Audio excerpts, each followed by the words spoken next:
everybody, Gina DeLuca here. All right, I am going to be doing yet another spinning straight pour, but I am using colors that have all been mixed with the Decoart Americana Decor Satin Enamels and pure white. And so I'm going for more of the cloudy effect. If you add this paint, if you add Decoart Americana Decor paint to another paint, you'll probably get cells. I mean, it's such a strong cell maker that you can actually use it as an additive to create cells. So what I have done, I have for my base coat slash background, some Liquitex Basics Dioxazine purple mixed with a little bit of titanium white just to brighten it up a bit, because this dries almost black. So I didn't want it black, I wanted it purple. This is dried, so you can see this is the color it's going to be when it is dry. Another good reason to cover your edges with your color, especially if it's going to be a custom blended color, just to make sure it's the color that you want. So for the rest of these paints in the small cup, this is just the Dioxazine purple and titanium white. There is no satin enamel in my base coat slash background color because the satin enamels need a paint to react with. And so it will be reacting with my background color. The rest of these colors have been mixed half satin enamel to half whatever color it is. So it's 50% satin enamel, and I have Phthalo Blue, Quinacridone Magenta,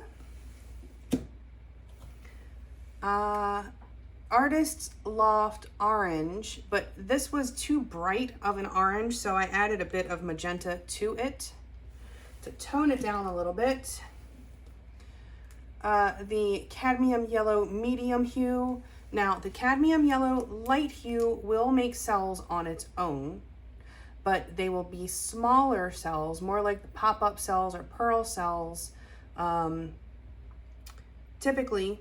And I kind of want these, try to keep them to be uniform. So I used the deeper yellow and added the satin enamel white to it. And I have the Phthalo Green. So hopefully I'm gonna get a nice cloudy rainbow spiral going here. We'll see what happens. But that's what's going on with the colors. These paints have been mixed 1 part paint to 2 parts Floetrol. That mixture is then thinned with my 90% Floetrol, 10% water concoction until I get the right consistency, which is, so you can see it makes a mound, but it disappears quickly. It makes a nice thin stream off of my stick. A nice even stream. If the stream is not coming off evenly, if it's thick then thin, your paints have not been mixed properly. So keep mixing. It should be a very thin, even stream. Before we get started, have you seen the Fluid Art inspiration cards? If you have, you can fast forward about a minute, but if you have not, what we have are 52 cards. There are 42 technique cards, and actually this particular painting was made using the technique that I'm doing right now. Well, not the technique, but the mixing with the satin enamels.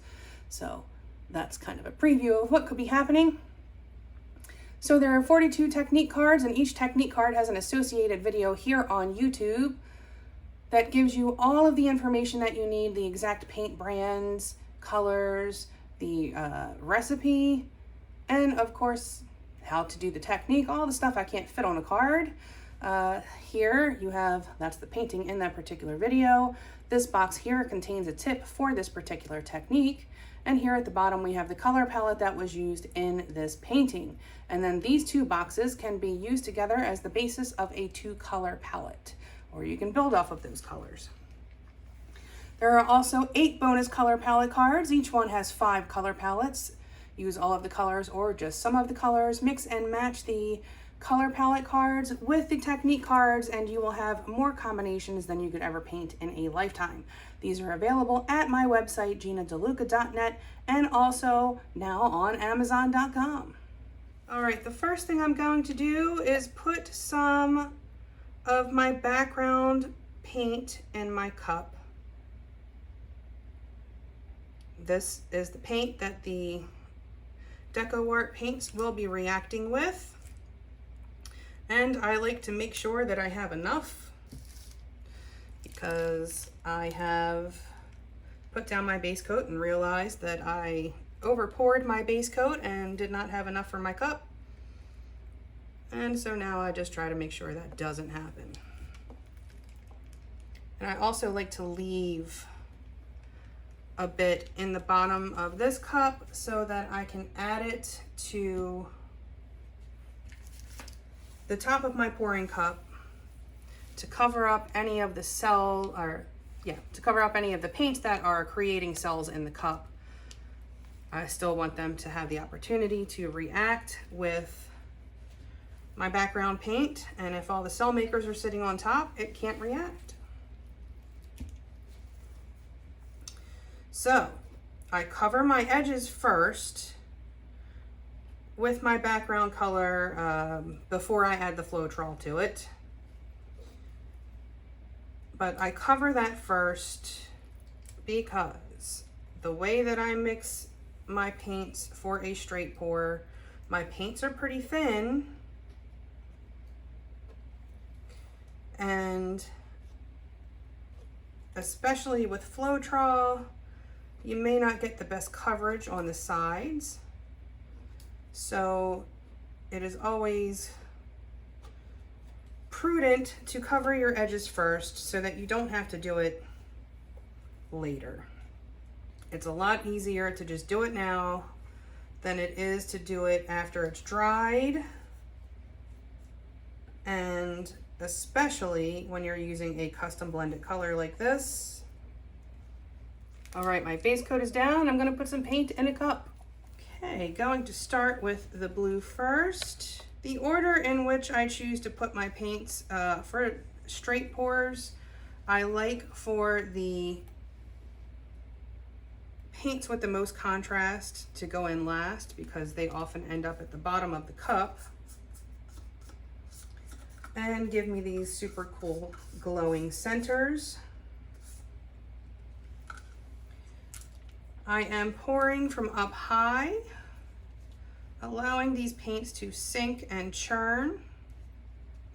And I am testing the consistency before I pour into the cup. The sauce may thicken upon standing. You want to make sure that all your paints are the same consistency, or it can mess up your painting. If the one paint is thinner than another, the thinner paint will move faster than the other paints, and then you kind of wind up with these wiggly zigzags in your painting.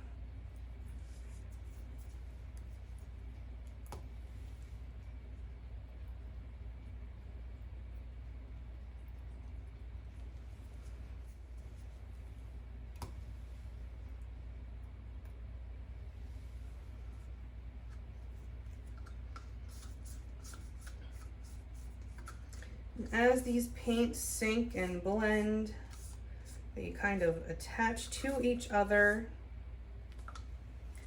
and that is what creates that boulder cell. The boulder cells are basically the colors just blending together and gives an awesome 3D effect. If you're lucky. I mean, a cloud cell is basically, that's just a boulder cell using titanium, or using the satin enamel white. Okay, and I'm going to put some of this on top here so that these paints have something to react with. And if I am lucky, I will have a little bit left in my cup to kind of zhuzh up my edges. Should they dry up on me a little bit while we let the puddle percolate, that can happen. Okay, well, I've got cells popping up in here already, so let's get making a mess here, shall we? So I'm going to try to find the center. Spin clockwise. Pour quickly. Trying to stay in the center as much as possible.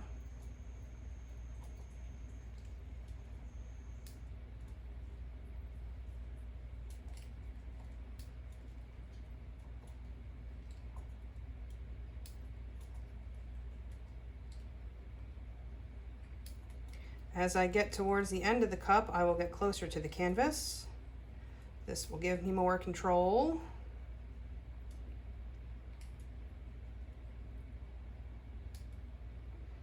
And hopefully, as I get closer to the end of the cup, I will get some of that yellow coming. Oh, no, don't do that. Some of that yellow coming out.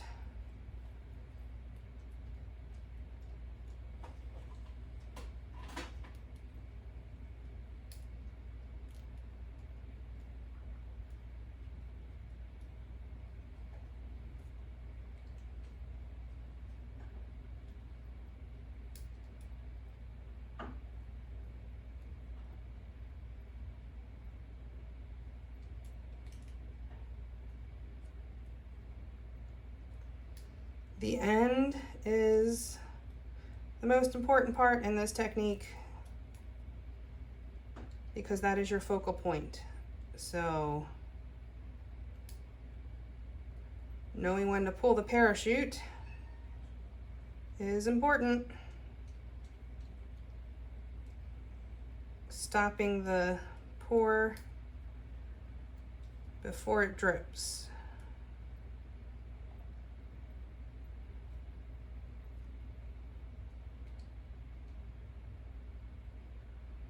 Okay, I think I'm getting close here.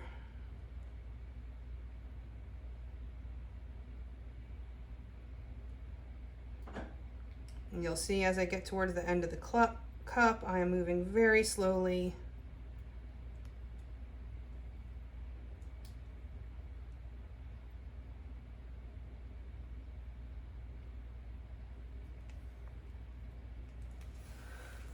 Hooey! 10 on the dismount. Okay. Popping the bubbles. This technique creates a lot of bubbles. And because we are working with the hydrophobic effect and not the Rayleigh-Taylor instability, as we pop these bubbles, it is bringing up paints from the layers below. So, like, say I'm popping the bubbles in this purple area. Oh, geez, Bigsby. Okay, let's. I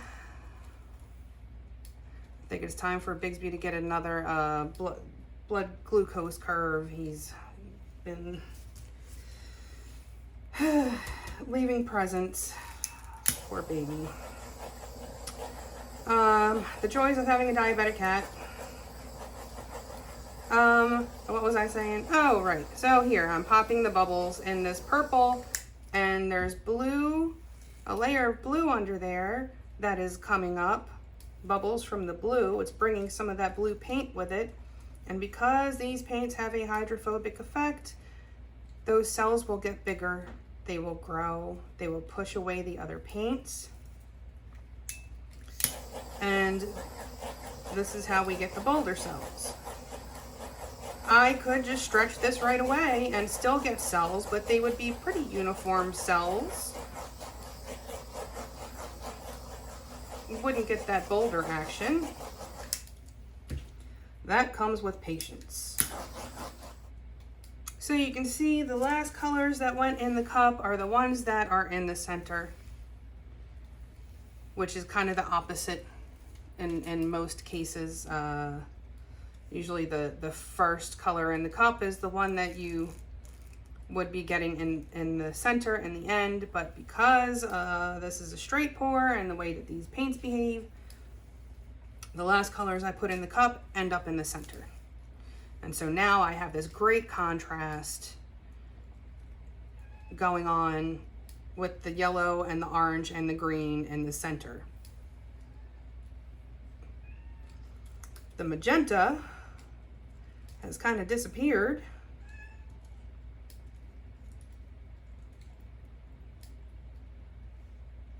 Interesting.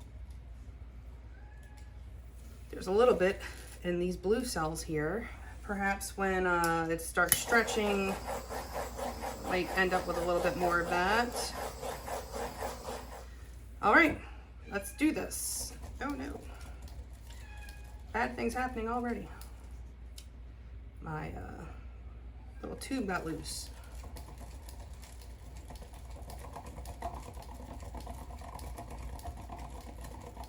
Patience is a good thing here.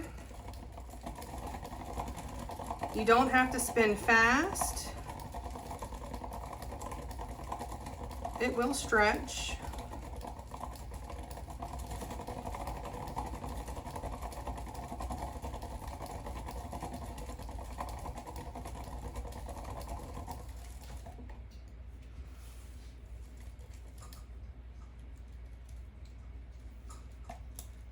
And I want to get this a little bit recentered.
Okay, let's see. What can we do to help this out here?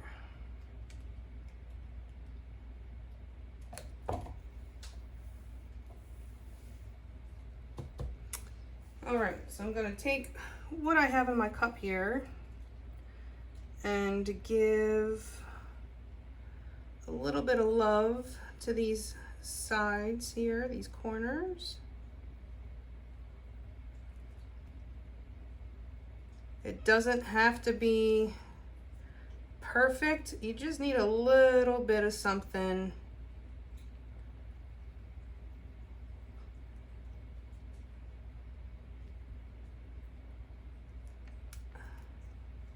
And that will get a little stretched out.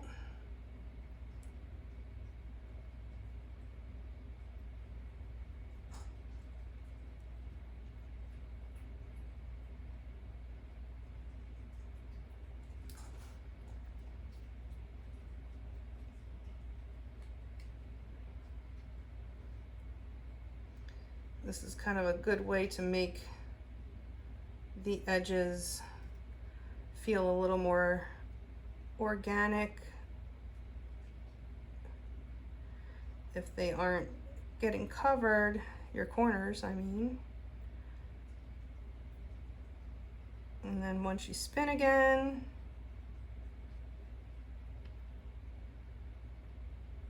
they will blend out a little bit.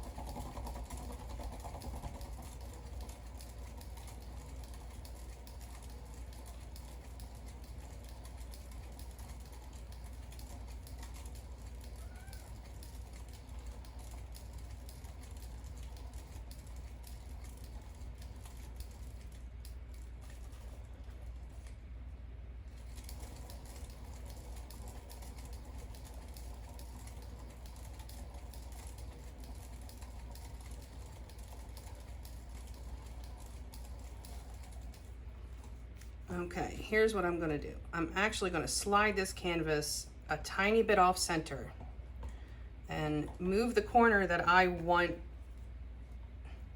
stretched more kind of towards the outside, and that will be kind of feeling a bit more of that centrifugal force and hopefully drive the paint a little more in that direction.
Just a little bit more. It's getting there.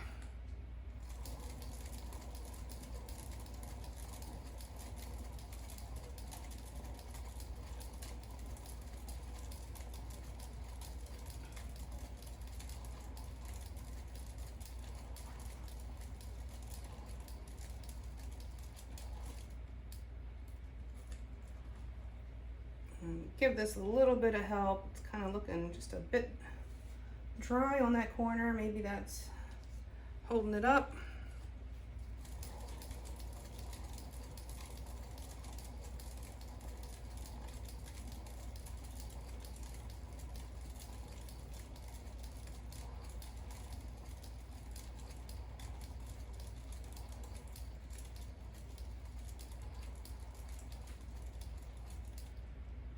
Almost, almost. I think one more.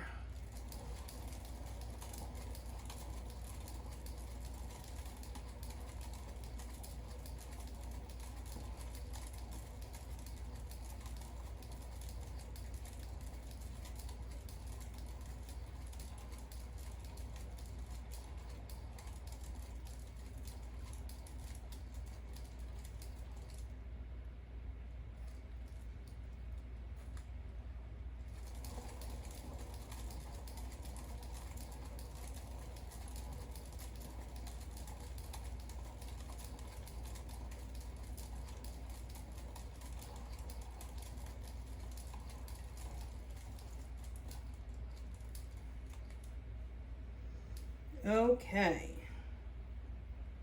I think that's it. That is good enough for me. Just gonna touch up these corners. The very, very corners don't really get a lot of love with the spinning, so just touch them up, make them blend with the rest of the paint that's right there.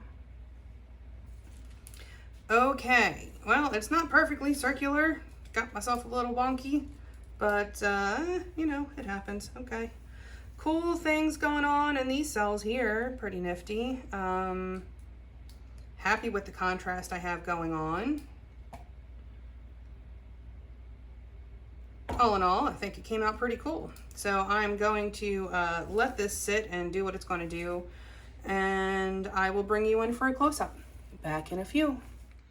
Okay, here it is. Looking gorgeous. I don't foresee it changing any more than it already has. Got some awesome cell action going on. There's like a whole rainbow in the cell there. That's pretty nifty. Some very cool cells going on. Some cool ones up here. I love when you can get that whole rainbow in the cell. So neat. but great boulder action. Whole 3D cells, multicolored cells. If you want to try this out and you want to get these paints from the Decoart website, I am an affiliate.